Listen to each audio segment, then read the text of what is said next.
Yang Ho tak bisa melupakan cinta pertamanya.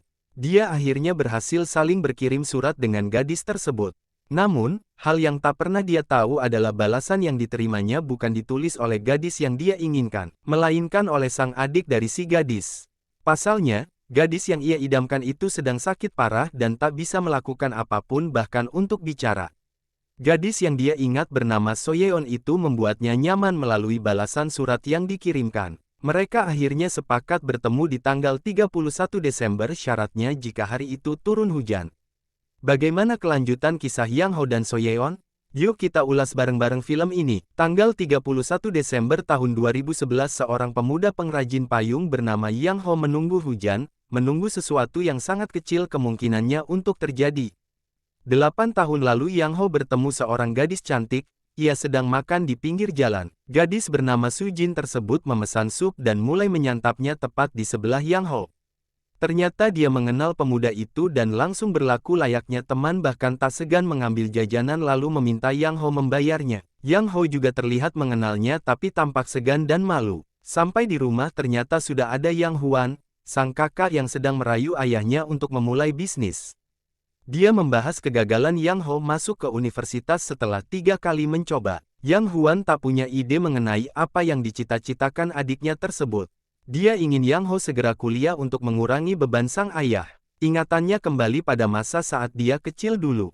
Ketika itu Yang Ho mengikuti lomba lari, lalu ia terjatuh hingga membuat lututnya berdarah. Yang Ho kecil mencuci lukanya lalu ada seorang anak perempuan dari regu lawan bernama Gong Soyeon datang memberinya sapu tangan. Kejadian itu membekas sampai Yang Ho dewasa. Dia bertanya soal Soyeon pada temannya dan meminta temannya tersebut mencarikan informasi atau nomor telepon Soyeon. Yang Ho ingin mengembalikan sapu tangan yang dulu dipinjamkannya. Di sebuah toko buku bekas seorang gadis bernama Gong Sohee sedang membantu ibunya. Sohee lalu pergi ke kampus Soyeon sebagai wali untuk mengambil beberapa barang saudarinya tersebut. Petugas yang ditemui di sana memberinya kemeja, menyampaikan sebuah surat untuk Soyeon dan bahan bacaan. Sohee sampai di sebuah rumah sakit, menemui Soyeon yang ternyata terbaring sakit. Dia lalu inisiatif membacakan surat yang diterima kakaknya. Surat itu rupanya datang dari Yang Ho. Kemudian, Sohee pun membantu Soyeon menulis surat balasan yang berisi permintaan maaf karena tak mengingatnya. Sohee kembali ke toko buku milik ibunya dan harus sabar dengan seorang kutu buku yang tak henti membaca, bahkan sampai malam hari. Ternyata kutu buku itu punya target untuk membaca 5 buah buku dalam sehari. Sohee menulis ulang inti dari isi surat yang ingin disampaikan kakaknya sebagai balasan untuk surat Yang Ho. Tapi saat akan memasukkannya ke kotak surat, Sohee tiba-tiba berubah pikiran. Gadis itu menuliskan sesuatu yang berbeda dari yang ingin disampaikan Soyeon. Dia berterima kasih atas surat yang ditulisnya lalu mengajukan beberapa peraturan dasar, yaitu jangan bertanya, jangan mengajak bertemu dan tak ada kunjungan. Yang Ho membaca balasan suratnya sambil senyum-senyum sendiri. Pada kiriman selanjutnya, Yang Ho mengirim balasan surat itu sekaligus memberikan gantungan kunci anjing. Sohee kembali membalas surat Yang Ho, kali ini dengan kata-kata yang lebih panjang dan indah. Dia berterima kasih atas gantungan kunci anjing yang dikirimkan. Sohee menulis surat secara terbalik, sehingga Yang Ho harus membacanya di bawah cahaya sambil membalikkan kertas. Tiba-tiba, Sujin datang dan meracau tentang pesan dari semesta. Lalu Yang Ho kembali bertemu dengan Sujin sore harinya. Gadis itu menawarinya menghabiskan waktu bersama. Sujin lalu menyewa kamar untuk mereka berdua. Dia banyak bercerita tentang keluarganya, tentang kehidupan pribadinya.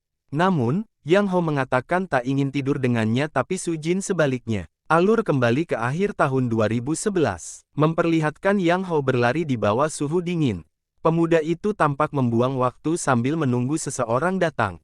Scene kembali ke masa lalu, memperlihatkan bahwa ritual berbalas surat masih dilakukan keduanya. Sohee banyak cerita mengenai apapun, termasuk piringan hitam yang dibeli dari seseorang. Saat sedang asyik membaca surat dari Sohee, Sujin mengagetkannya lalu mengajak Yang Ho pergi ke laut saat itu juga. Keduanya berjalan di atas laut yang tengah mengering. Rupanya itu adalah pengalaman pertama Yang Ho dan Sujin melihat laut. Yang Ho akhirnya tahu mengapa Sujin berlaku baik padanya.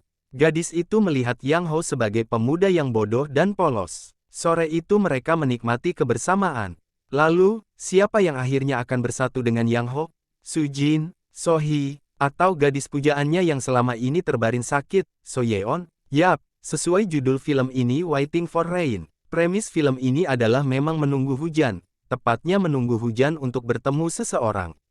Ia mengisahkan tentang kesetiaan seorang lelaki yang menunggu wanita idamannya setiap tahun, selama kurang lebih 9 tahun. Dia berusaha menepati janji untuk bertemu di tanggal 31 Desember terutama saat hujan turun. Yang Ho terjebak cinta pertamanya selama sekian tahun, menghabiskan masa remaja dan mudanya untuk menunggu seseorang yang tak pernah datang. Memang membosankan tapi tetap dia lakukan karena bagi Yang Ho, wanita ini ibarat hujan yang memberinya kenyamanan. Manis tapi kurang realistis. Oh my god, sayangnya, timeline film ini agak membingungkan. Untuk yang tidak terlalu jeli, akan lumayan kesulitan.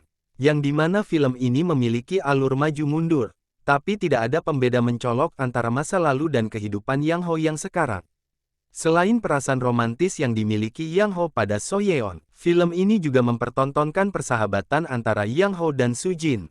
Kamu mungkin akan lebih gemas pada hubungan mereka daripada kisah Yang Ho yang begitu yakin terhadap seseorang yang sudah lama tak ditemuinya. Jangan lupa subscribe ya guys. 옛날 이 우주에 아무것도 없었던 때가 있었겠지? 별도, 바람도, 구름도.